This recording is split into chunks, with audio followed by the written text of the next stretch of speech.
আমার জীবন ফুরিয়ে এসেছে, আমি আর বাঁচব না।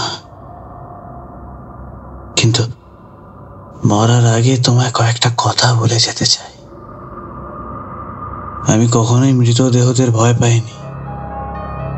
এসব নিয়ে কোনো কালেই আমার মধ্যে কোনো কুসংস্কার ছিল না। কিন্তু ওই ঘটনাটা আমি আজও বলতে পারিনি। আমি আর কফিন বানাতে পারি না। কেন জানো? ওই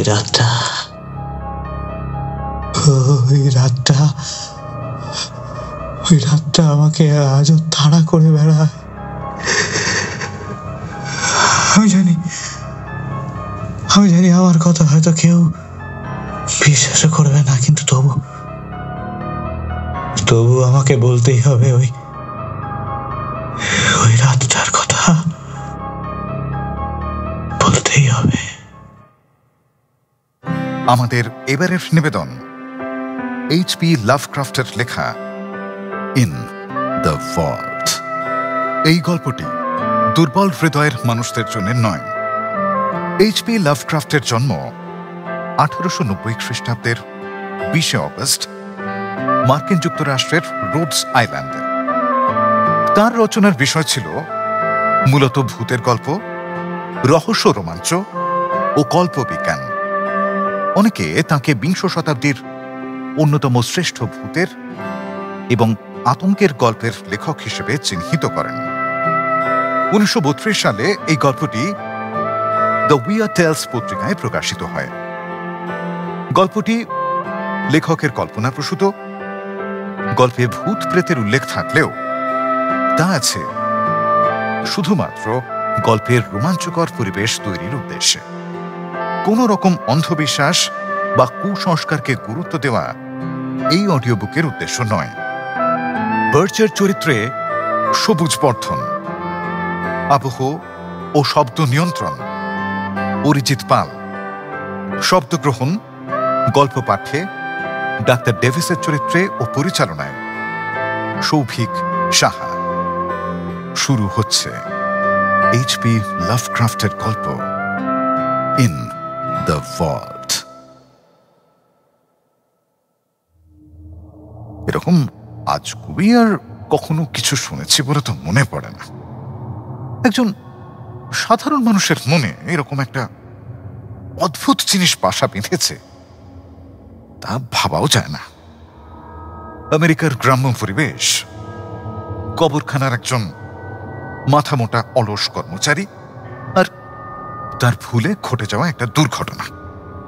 সত্যি বলতে এইসব নিয়ে জর্জ বার্চ লোকটা নিজের জীবন দিয়ে যা অনুভব করেছে তার কাছে আমাদের জীবনের সবচেয়ে ভয়ঙ্কর মুহূর্তগুলো একদম ফিকে বলে মনে হয়। আজ জর্জ বার্চের মৃত্যু আমাকে গল্পটা বলার অনুমতি দিয়েছে। সাধারণ লোকে জানতো যে ওই ঘটনাই জর্জ বার্চের মানসিক রোগের কারণ হয়ে দাঁড়িয়েছিল, কিন্তু 1881 সাল নাগাদ বার্চ কেন হঠাৎ তার ব্যবসা বদলে ফেলেছিল সেটা কেউই জানত না। তার বিয়ে হয়নি, আত্মীয় স্বজনও কেউ ছিল না, আর কোনোদিন কাউকে বলেও নি। এক জানতেন শুধু ডক্টর ডেভিস, তিনিও কাউকে বলেননি। ডাক্তার ডেভিস মারা যাওয়ার পরে বার্চের কাউকে একজন দরকার ছিল যাকে সে এইসব জমে থাকা কথাগুলো ভুলে যেতে পারে। মদের ঘোরে জীবনের শেষ দিন পর্যন্ত আমার কানের কাছে ফিসফিস করে বার্চ সেই ভয়ঙ্কর কথাগুলোই বলে গেছে। আমি ওর ডাক্তার ছিলাম। 1881 সালের আগে বার্চ পেগ ভ্যালি গ্রামের কবরখানার কর্মচারী ছিল। কাজকর্মে তার খুব একটা মন ছিল না। তার নীতিবোধগুলো কেমন যেন একটু ঢিলে ঢালা গোছের ছিল। মর্গের ভেতরে সে যে ধরনের কাজকর্ম করেছিল প্রায় অকল্পনীয়। আসলে মৃতদেহের প্রতি লোকটার ভদ্রতা বা সম্মান বোধ সবসময় ঠিক নিয়ম মেনে চলত না। সে ছিল যাকে বলে গন্ডারের চামড়াওয়ালা লোক। কিন্তু তবু আমি বার্চকে ঠিক শয়তান লোক বলে ভাবতে পারিনি। হ্যাঁ, খানিকটা মোটা মাথার মানুষ ছিল, অনুভূতি নেই, অসাবধান, মাতাল, সবই ঠিক, কিন্তু তাও তাকে ঠিক শয়তান বলে আমার কখনো মনে হয়নি। গল্পটার শুরু হয়েছিল 1880 সাল নাগাদ। সেবারে ডিসেম্বর মাসে এত প্রচন্ড ঠান্ডা পড়েছিল যে পেক ভ্যালি গ্রামের মাটিও একেবারে শক্ত বরফের মতো জমে গিয়েছিল। কবরখানার কর্মচারীরা বুঝতে পারছিল যে বসন্ত না আসা পর্যন্ত আর কবর দেওয়ার জন্য মাটি খোঁড়া যাবে না। গ্রামটা এমনিতে ছোট, লোকজনও কম, আর মৃত্যুর হারও সে সময় কমই ছিল বলা যায়। সেবার ঠিক হলো যে পাহাড়ের গায়ে একটা গুহাকে অনেকটা মর্গের মতো করে ব্যবহার করা হবে।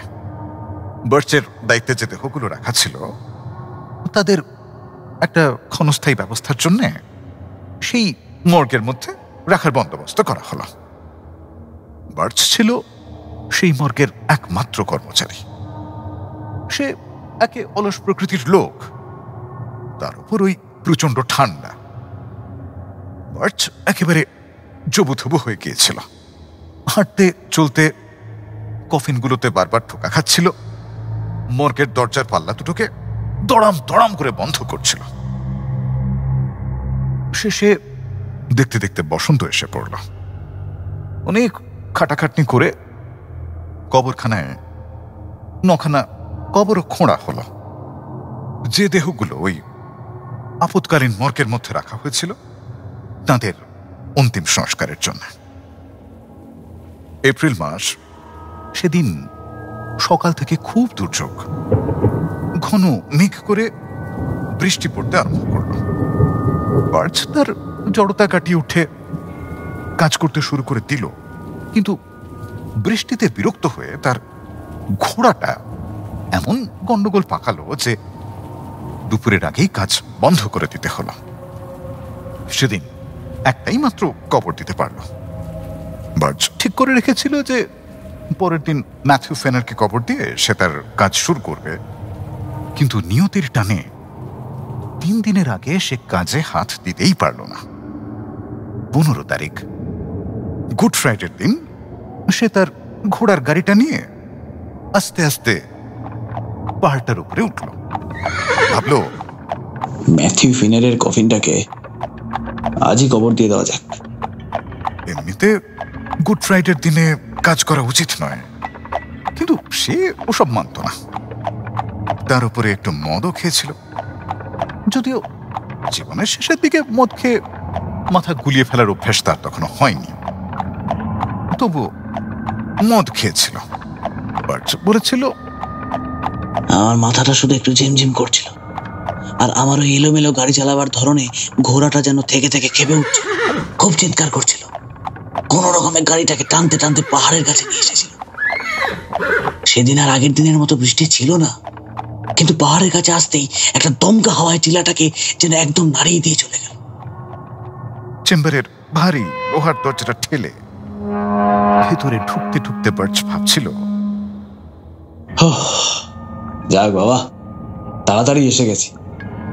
ঝড় বৃষ্টি আসার আগে চেম্বারে ঢুকে যেতে পারবো।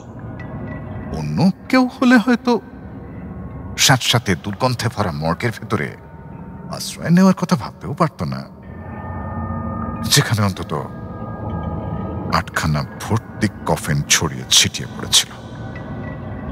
কিন্তু বার্চের তাতে কিছু যেত আসতো না। তার চিন্তা ছিল সঠিক কফিনটাকে সঠিক কবরে ঢোকানো নিয়ে। আগের বারের কেলেঙ্কারিটা সে তখনও ভোলেনি। সেবার সে হ্যানা বিক্সবির সময় কি কাণ্ডটাই না ঘটেছিল বাবা। ওর আত্মীয়রা চেয়েছিল ওর বডিটাকে অন্য শহরে নিয়ে যেতে। আসলে ওরাও এই জায়গাটা ছেড়ে চলে যাচ্ছিল, তো তাই কিন্তু কবর খুঁড়ে হানা বিক্সবির হেডস্টোনের তলায় পাওয়া গেল কিনা জ্যাজ ক্যাপওয়েলের কফিন বক্স। সেই নিয়ে খুব ঝামেলা হয়েছিল সেবার, অনেক কথা শুনতে হয়েছিল। না, ওরকম ভুল আর করা যাবে না বাবা। আলোটা টিম টিম করে জ্বলছিল, তবে বার্চের দেখতে কোনো অসুবিধে হচ্ছিল না। সে আসাফ সৈয়রের কফিনটাকে টানেনি, যদিও সেটা দেখতে নাকি প্রায় একই রকমের ছিল। আরে না না, আমি আসাফ সৈয়রের কফিনটা টেনে বার করিনি। আমার স্পষ্ট মনে আছে, ওই কফিনটা আমি ম্যাথিউ ফেনারের জন্য বানিয়েছিলাম। আরে ম্যাথিউ ফেনার রে বাবা, ওই যে ব্যাংকে আমি টাকা রাখতাম, ওখানে কাজ করতো ম্যাথিউ, ওই ছোটখাটো বুড়ো মতো। তারপর ব্যাংকটা যখন দেউলিয়া হয়ে গেল, তখনও আমাকে খুব সাহায্য করেছিল। তাই ওর কফিনটা আমি যত্ন করে বানিয়েছিলাম, ভালো কাঠ দিয়ে, মনে আছে। আর তারপরেই সমস্ত অনুভূতির জলাঞ্জলি দিয়ে বার্চ আলাদা করে সরিয়ে রাখা ওই পচা কাঠের কফিনটাতে মৃত আসাফ সৈয়রের দেহটাকে ঢুকিয়ে দিয়েছিল। সৈয়রের লোকটা তো ভালো ছিল না, ম্যালিগন্যান্ট জ্বরে মারা গিয়েছিল। লোকটা কিচ্ছু বলতো না, সব মনে করে রেখে দিত। ওকে নিয়ে অনেক গল্প আছে, সব ওর প্রতিহিংসার কাহিনী।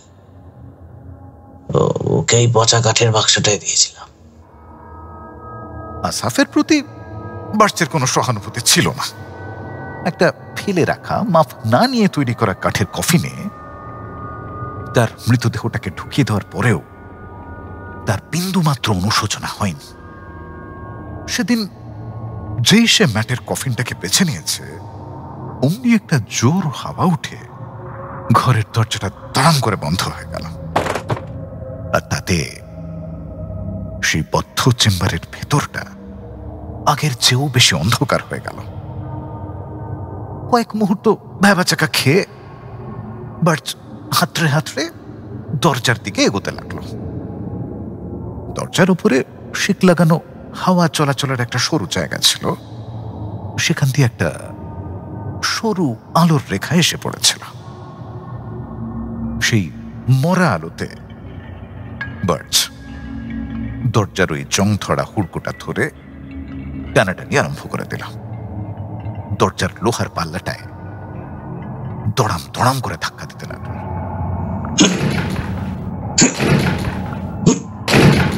এবার দরজাটার আবার কি হলো? খোল খোল বেটা। অবাক হয়ে ভাবতে লাগলো যে কি হলো এই বিশাল বড় লোহার দরজাটার, সেটা কেন এত অবাধ্য হয়ে উঠছে। একটু পরে সে আঁচ করতে শুরু করলো যে আসলে ঠিক কি ঘটেছিল। তারপরে গলা ছেড়ে চিৎকার করতে লাগলো,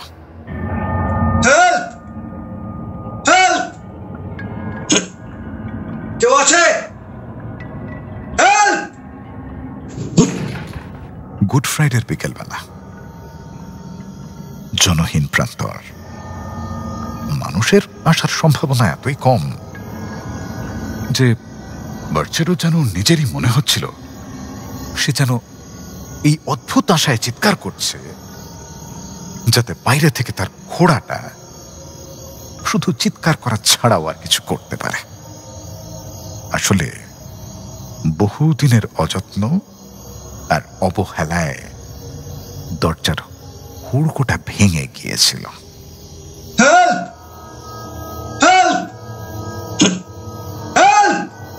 ঘটনাটা ঘটেছিল বিকেল 3:30 নাগাদ। বার্চের বাস্তববাদী মন, সে বেশিক্ষণ চিৎকার চেঁচামেচি করল না। হাতড়ে হাতড়ে অন্ধকারের মধ্যে কফিন বানানোর যন্ত্রপাতিগুলো খুঁজে বের করতে শুরু করল। ওই ভয়ঙ্কর অবস্থার যে প্রচন্ড একটা আতঙ্ক, সেটা তখনও তাকে ছুঁতে পারেনি। শুধু গুড ফ্রাইডের দিনে জনমানব শূন্য প্রান্তরে মর্গের মধ্যে আটকে পড়াটা তাকে ভেতর থেকে রাগিয়ে তুলছিল। ধর, একে তো কাজের 12টা বাজলো, তার উপর এখন হয়তো সারা রাত কিংবা কাল সারাদিন এখানে আটকে থাকতে হবে, যতক্ষণ না কেউ বাইরে থেকে এসে দরজাটা খুলে দিচ্ছে। এখন কে কখন আসবে কে জানে, সবটাই কপালের ব্যাপার। যন্ত্রপাতিগুলো খুঁজে পেয়ে বার্চ কাজ করতে শুরু করে দিল। একটা ছেনে ছিল আর একটা হাতুড়ি নিয়ে সে আবার দরজার কাছে ফিরে এলো। এর মধ্যে বদ্ধ ঘরের বাতাস দুর্গন্ধে ভ্যাপসা হতে শুরু করেছে, কিন্তু ওই হুড়কোটার সঙ্গে লড়াই করতে করতে অন্য কিছু বার্চের মাথাতেই এলো না। হুড়কোটা মরচে ধরে ক্ষয়ে গিয়েছিল তখন। বার্চ কোনো রকমে হুড়কোটাকে ঢিলে করার চেষ্টা করতে লাগলো। তারপর যখন এক সময় বুঝতে পারলো ওই অন্ধকারের মধ্যে সামান্য কটা যন্ত্রপাতি দিয়ে হুড়কোটাকে কোনোভাবেই আলগা করা যাবে না, ততক্ষণে অন্ধকার আরো ঘনিয়ে এসেছে। এবার সে অন্য উপায়ের কথা ভাবতে লাগলো। এই চেম্বারটা একটা পাহাড়ের পাশ থেকে খুঁড়ে তৈরি করা হয়েছিল। হাওয়া চলাচলের জন্য চিমনি একটা আছে, তবে সেটা পাহাড়ের মধ্য দিয়ে বেশ অনেকটা খাড়া উঠে তারপর বাইরে বেরিয়েছে। বার্চ ভাবলো, ওই চিমনি বেয়ে ওঠা তো কোনো মতেই সম্ভব নয়। ওদিকে দরজার ওপরে ইটে গাঁথা সরু সরু জানলা আছে, তো অনেকটা উঁচুতে। ওই জানলাগুলোকে ভেঙে বড় করা যেতে পারে। জানলাটার দিকে এক দৃষ্টে তাকিয়ে থেকে বার্চ মাথা চুলকে টাক করে ফেলল। কিন্তু অত উঁচুতে উঠবো কি করে? ঘরে তো মইয়ের মতো কিছু নেই। কফিনগুলো যত্ন করে ঘরের দুপাশে আর পেছন দিকে মেঝের উপরে সাজিয়ে রাখা ছিল। বার্চ এবার কফিনগুলোর দিকে মন দিল। একমাত্র এগুলোকে দিয়ে সিঁড়ি বানানো যায়। হিসেব করতে শুরু করল যে কিভাবে মাত্র 8টা কফিন দিয়ে 4টে শক্তপোক্ত ধাপ তৈরি করা যায়। 3টে কফিন পরপর সাজালেই জানলার কাছে পৌঁছানো যাবে, কিন্তু সিঁড়ির মাথায় দাঁড়িয়ে তো আবার ওই জানলাটা কাটতে হবে। 4টে কফিন ওপর উপর রাখলে ব্যাপারটা সিঁড়ি হিসাবে ঠিক হয়। কফিন বাক্সগুলোর হাইট তো সব সমান। হ্যাঁ, ইটের মতো করে সাজানো যাবে। মনের ভেতরে একটু ভয় ভয় করছিল না তা নয়, কফিনগুলোর বাক্সের কাঠ কতটা শক্ত সেই নিয়ে। বাক্সগুলো খালি না ভর্তি তা নিয়ে সে একবারও ভাবেনি। 3টে বাক্স দেওয়ালের পাশে রাখবো, আর তার উপরে 2টো ধাপ বানাতে হবে। 2 করে বাক্স রাখবো এক একটা ধাপে, আর একেবারে শেষে সবার উপরে একটা বাক্সকে প্ল্যাটফর্মের মতো করে রাখতে হবে। বার্চ তার কাজ করে চলল। কফিনগুলো সরানোর সময় বুকে সে বারবার ক্রুশচিহ্ন এঁকে নিচ্ছিল। নাড়াচাড়ার সময় কফিনগুলোতে ফাটল দেখা দিতে শুরু করল। উপরে ওঠার সময় আবার পায়ের তলার বাক্সটা ভেঙে না যায়। ওই পেটে খাটো ম্যাথিউ ফেনারের শক্ত বাক্সটাকে একদম উপরে রাখবো। হ্যাঁ, তাহলে ঠিক হবে। ওটার তো কাঠটাও ভালো। আচ্ছা, অন্ধকারের মধ্যে হাত দিয়ে ছুঁয়ে ছুঁয়ে বার্চ সঠিক কফিনটা বোঝার চেষ্টা করছিল। 3য় ধাপের জন্য বেছে নেওয়া কফিনটাকে রাখার সময় সেটা হঠাৎ উল্টে পড়ে গেল।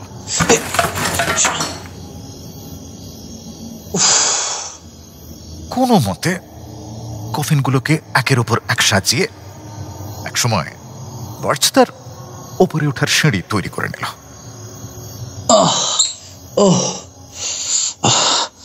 হাতে ব্যথা হয়ে গেল সালা। সিঁড়ির প্রথম ধাপটা একটু বসেনি, নাহলে আর পারা যাবে না। সিঁড়ির প্রথম ধাপে এসে বসল। কিছুক্ষণ বিশ্রাম নিয়ে আবার যন্ত্রপাতি হাতে করে ধাপগুলো চড়ে দরজার উপরের সেই সরু জানলাটার সামনে এসে দাঁড়াল। জানলাটার চারপাশ পুরো ইটের গাঁথনি, ছেনি আর হাতুড়ি দিয়ে ভেঙে ওই ফুকর কোলে বেরোনো খুব একটা সহজ কাজ হবে বলে তার মনে হচ্ছিল না।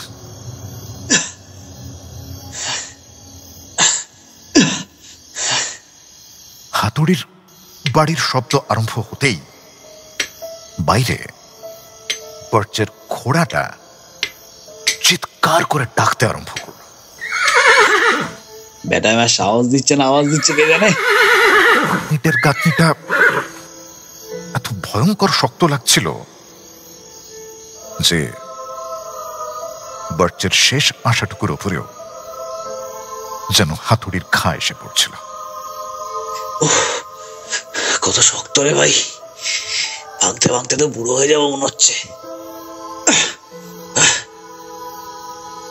সন্ধ্যা নেমে এলো। বার্চ তখনও জানলার সঙ্গে লড়ে যাচ্ছে। আকাশে কোত্থেকে মেঘের দল এসে চাঁদটাকেও ঢেকে দিল। নিভে আসা চাঁদের আলোয় অন্ধকারে বার্চ ঢিমে তালে কাজ করে চলল।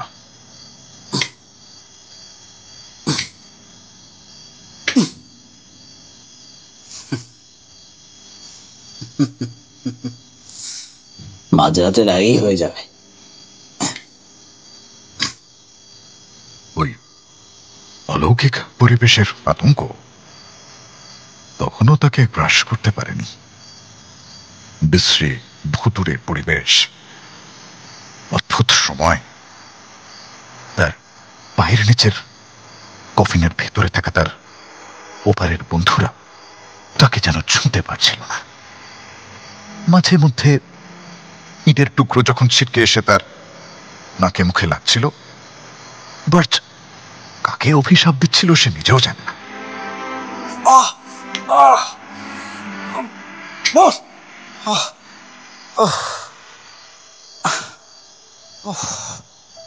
আবার ইটের টুকরোগুলো ছিটকে বাইরে বেরিয়ে ঘোড়াটার গায়ে গিয়ে যখন লাগছিল তখন সে হো হো করে হেসে উঠছিল।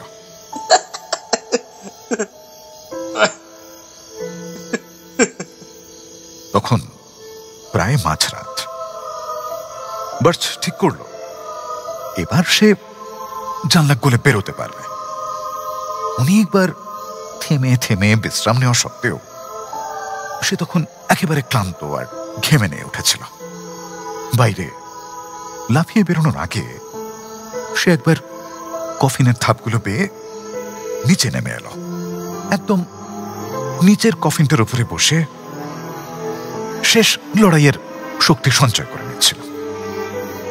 বাইরে ক্ষুধার্ত ঘোড়ার ডাকটা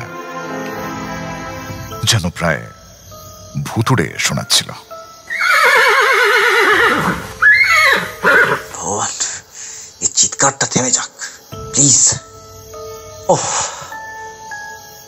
কি আশ্চর্য, এতটা পরিশ্রমের পরেও আসন্ন মুক্তির কথা ভেবে তার একটু আনন্দ হচ্ছিল না, বরং এই মাঝ বয়সে এসে এতখানি ধকল গেল ভেবে একটু ভয়ই লাগছিল।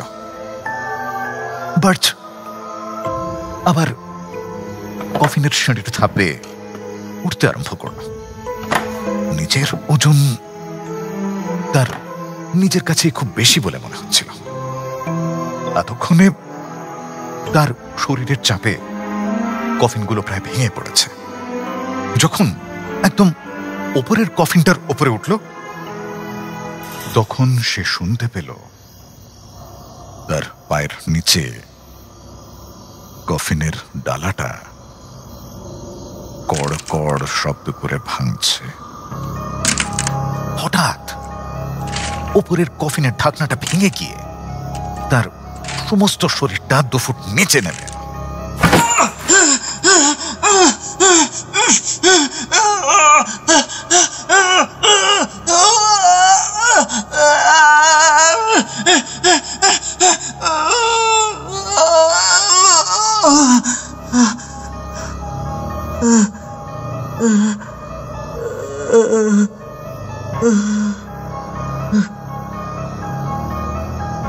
বার্চ ভাবতে চাইল না এখন তার পায়ের তলায় ঠিক কি আছে। বিশ্রী পচা গন্ধে ঘরের বাতাস ভর্তি হয়ে উঠল। বাতাসে ছড়িয়ে পড়া ওই গন্ধে নাকি কাঠ ভাঙার ওই ভয়ঙ্কর আওয়াজে ঘোড়াটা মারাত্মক লাফিয়ে উঠে দড়ি ছিঁড়ে ছুটে পালাল। এমন উন্মাদের মতো চিৎকার করছিল যে তার আওয়াজটা অনেকটা যেন আর্তনাদের মতো শোনাচ্ছিল। পেছনে বাঁধা ঠেলা গাড়িটা নিয়ে ঝনঝন শব্দ তুলে বিদিক জ্ঞান শূন্য হয়ে দৌড়তে দৌড়তে পালালো। এদিকে পায়ের নিচের কফিনটা ভেঙে যাওয়ার পরে বার্চ কোন রকমে গর্তটার ধারটা ধরে ঝুলছে। ওই ভয়ানক পরিস্থিতির মধ্যে মনের জোরে কোন রকমে নিজেকে টেনে উপরে তুলতে চাইছিল। প্রায় সঙ্গে সঙ্গেই অনুভব করল তার পায়ের গোড়ালি দুটো ধরে কেউ যেন তাকে নিচের দিকে টানছে। সেই রাতে সেই প্রথমবার তার বুকের ভেতরটা ভয়ে হিম হয়ে এলো। ওপরে ওঠার জন্যে যতই সে চেষ্টা করতে লাগলো ততই তার পায়ের টান ক্রমেই বেড়ে চলল। কিছুতেই সেই অমানসিক টান থেকে নিজেকে ছাড়াতে পারছিল না বার্চ। অমানসিক যন্ত্রণা যেন দু পায়ের গোছ বেয়ে বিদ্যুতের মতো ওপরে উঠে আসছিল। যতই সে নিজেকে বোঝানোর চেষ্টা করছিল যে ওটা বাক্সের ভাঙা কাঠের টুকরো বা খুলে আসা পেরেক কিছু হবে, ততই তার মনের মধ্যে তৈরি হওয়া আতঙ্কে তার সমস্ত যুক্তি ধুয়ে মুছে সাফ হয়ে যাচ্ছিল। এবার সে চিৎকার করে উঠল, প্রায় পাগলের মতোই লাথি মারতে আরম্ভ করল।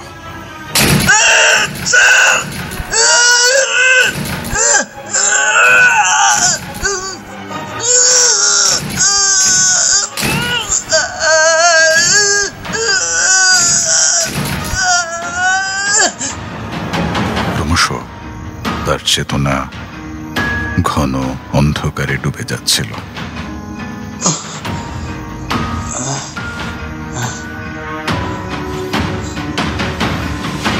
অজ্ঞান হওয়ার ঠিক আগের মুহূর্তে খানিকটা যেন বাঁচার সহজাত তাগিদে তার শরীরটা একটা প্রচন্ড ঝাঁকুনি দিয়ে গর্তটার কাছে উঠে, তারপরে প্রায় অচেতনের মতো গর্তের মধ্য দিয়ে বার্চের শরীরটা গলে গেল। হামাগুড়ি দিয়ে গর্তের অন্য পাশে গিয়ে ভেজা মাটির উপরে ধপ করে উল্টে পড়ল।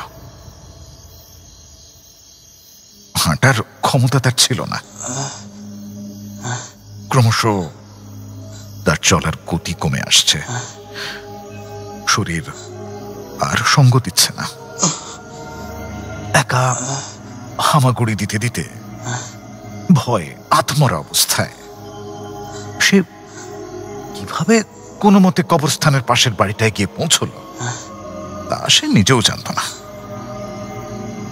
আর্মিংটনের বাড়ির সামনে পৌঁছে দরজার উপরে দুর্বলভাবে হাত দিয়ে আছড়াতে লাগলো। দরজা খুলে আর্মিংটন বার্চকে ধরাধরি করে বসার ঘরের বিছানায় শুয়ে দিল। তার ছোট ছেলে এডউইনকে ডেকে বলল, এডউইন, এক্ষুনি একবার ডক্টর ডেভিসকে ডেকে নিয়ে আসতে হবে। বার্চের তখনও জ্ঞান ছিল, শুধু অস্পষ্টভাবে বিড়বিড় করছিল,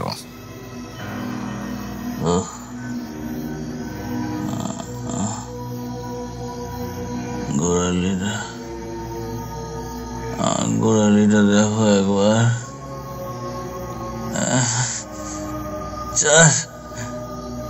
আমাকে ছাড়া মর, তুই নরকে পচে মর।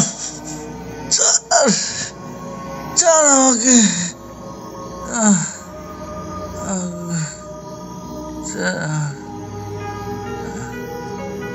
একটু পরেই ওষুধের বাক্স নিয়ে ডাক্তার এলেন।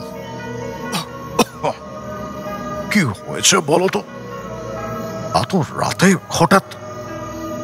বার্চের ভিজে যাওয়া জামা কাপড়, জুতো, মোজা ডাক্তার নিজের হাতেই খুলে নিলেন।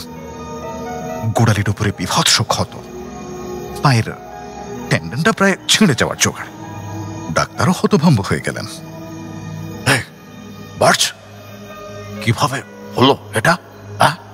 তোমার গোড়ালিতে এতখানি গর্ত হয়ে গেল কিভাবে? কি করেছিলে তুমি মর্গের মধ্যে? পায়ের ক্ষত বিক্ষত অংশটা পরিষ্কার করার সময় তার হাত কাঁপছিল। তারপরে খুব তাড়াতাড়ি ডাক্তার ক্ষতস্থান দুটো ব্যান্ডেজ দিয়ে বেঁধে ফেললেন। দেখে মনে হচ্ছিল যেন ওগুলোকে ঢেকে ফেলতে পারলেই তিনি বাঁচান। এমনিতে ডাক্তার ডেভিসের কৌতূহল কম, কিন্তু এবারে তার জেরার ধরন যেন চূড়ান্ত অবস্থায় পৌঁছে যাচ্ছিল। বার্চ তখন প্রায় অজ্ঞান। তিনি ক্রমাগত প্রশ্ন করে চলেছিলেন। বার্চ, কি করে তুমি নিশ্চিত হলে যে ওই উপরের কফিনটা ফেনারের কফিন ছিল? কিভাবে বেঁচেছিলে ওটাকে? ওই অন্ধকারের মধ্যে বুঝলে কিভাবে? আচ্ছা, ম্যাথিউ ফেনারের কফিন আর আসাফ সয়ারের কফিনটা তো একই রকমের দেখতে। অন্ধকারের মধ্যে বুঝলে কি করে? কি করে আলাদা করলে দুটোকে? কফিনগুলোর গায়ে হাত বুলিয়ে বুলিয়ে বুঝেছিলাম। আরে বাবা, দুটো কফিনই তো একই রকমের দেখতে, সাইজও এক। অন্ধকারের মধ্যে হাত বুলিয়ে কাঠের কোয়ালিটি বা বুঝলে কি করে? ফেনারের কফিন তো তুমি ভালো কাঠ দিয়ে বানিয়েছে। ফেনারের কফিনের শক্ত ডালাটা কি এত সহজে ভেঙে যেতে পারে? আমি জানি না, কিছু বলতে পারবো না। আমাকে এত কথা জিজ্ঞেস করো না। ব্যথা করছে, আমার ব্যথা করছে। ডেভিস গ্রামের পুরনো ডাক্তার। তিনি ফেনার আর সয়ার দুজনেরই শেষকৃত্য দেখেছেন। সয়ারের শেষকৃত্যের সময়ে তিনি বেশ অবাক হয়েছিলেন এই ভেবে যে ওই লম্বা চওড়া চেহারাটার লোকটাকে এত ছোট কফিনের ভেতরে কি করে শোয়ানো গেল। ঘন্টা দুয়েক পরে ডাক্তার ডেভিস চলে গেলেন। যাওয়ার আগে তিনি বার্চকে বারবার করে বলে গেলেন, শোনো, তোমার এই সমস্ত ক্ষত যেগুলো তোমার পায়ে হয়েছে, কফিনের ভাঙা কাঠ আর পেরেক থেকে হয়েছে। তাছাড়া আর কি বা হতে পারে বলো? কেই বা বিশ্বাস করবে? সব থেকে ভালো হয় যদি তুমি এ সম্বন্ধে আর কাউকে কোনো কথা না বলো। বার্চ অবশ্য তার সেই উপদেশ সারা জীবন মেনে চলেছিল। জীবনের শেষ বেলায় আমাকে তার গল্প বলার আগে পর্যন্ত। আর আমিও যখন ওই পুরনো সাদা হয়ে যাওয়া ক্ষতর দাগগুলোকে দেখেছিলাম, আমারও মনে হয়েছিল যে ডাক্তার একদম ঠিক কথাই বলেছিলেন। বার্চ চিরকালের মতো খোঁড়া হয়ে গিয়েছিল। আমার কেমন যেন মনে হয় ওর আত্মাটাই আসলে পঙ্গু হয়ে গিয়েছিল। শুক্রবার কবরখানা, কফিন এ ধরনের কোনো শব্দই সহ্য করতে পারত না। আতঙ্কে ভয়ে চিৎকার করে উঠত। তারপরে ব্যবসা বদলে ফেলল। কফিন আর সে বানাতো না, কিন্তু তবুও কি যেন একটা তাকে সারা জীবন তাড়া করে বেড়াত। হয়তো শুধুই ভয়, বা হয়তো ভয়ের সঙ্গে মেশানো অনুশোচনা। যে বিকৃত কাণ্ড কারখানা সে করেছিল, তার জন্য সে ভয়ঙ্কর অনুশোচনা তাকে হয়তো দাঁড়িয়ে নিয়ে বেড়াত। এসব ভাবনা দূর করার জন্য সে মদ খেত, কিন্তু তাতে সেটা যেন আরো বেড়ে গিয়ে তার বুকের উপরে শক্ত হয়ে চেপে বসত। সেই রাত্রে বার্চকে আমটাঙের বাড়িতে রেখে ডক্টর ডেভিস একটা লণ্ঠন হাতে নিয়ে সেই পুরনো মর্গে গিয়েছিলাম। মাটিতে পড়ে থাকা ইটের টুকরোগুলোর উপরে তখন চাঁদের আলো এসে পড়েছে। সেই আলোয় ডাক্তার দেখলেন বড় দরজার হুড়কোটা সামান্য নেমে এসেছে। বাইরে থেকে একটা হালকা ধাক্কা দিলেই খুলে যেত। তিনি লণ্ঠনটা উঁচু করে ধরে মর্গের ভেতরে ঢুকলেন। দীর্ঘদিন তিনি ডাক্তারি করেছেন, সব ব্যবচ্ছেদের কাজ করেছেন, কিন্তু ওই রাত্রিবেলা ওই মর্গের চেহারা দেখে তিনি ভয়ে চিৎকার করে উঠলেন, আহ! উহ! হে ভগবান, কেন দেখলাম! তিনি এক দৌড়ে আমটাঙের বাড়িতে ফিরে এলেন।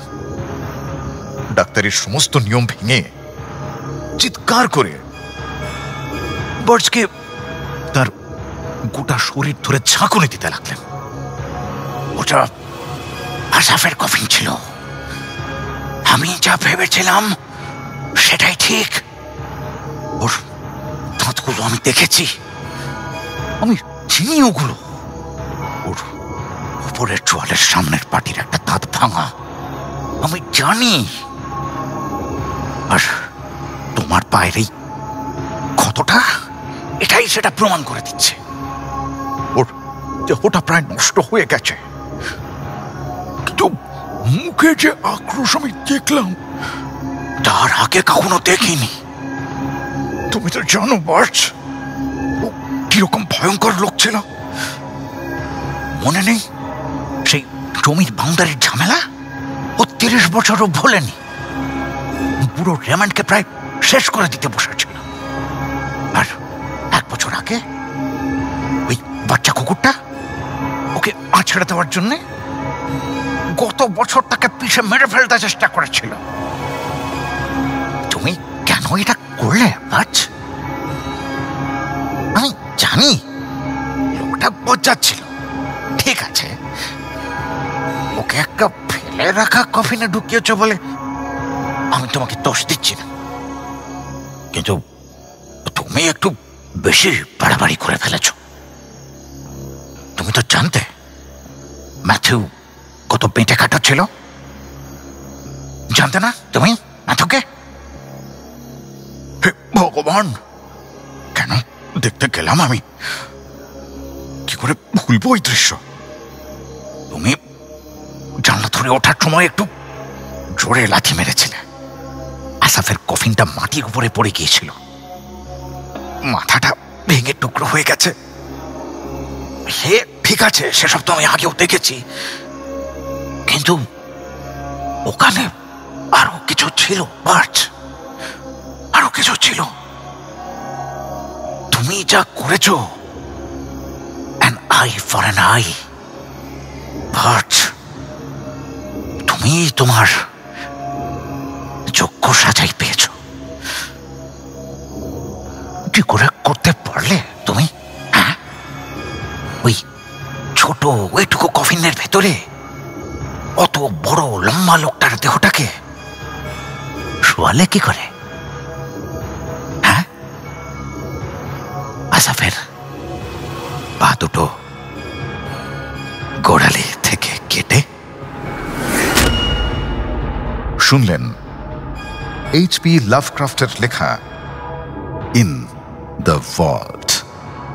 এমন আরো অনেক গল্প রয়েছে ক্লিক অ্যাপের অডিও স্টোরি সেকশনে।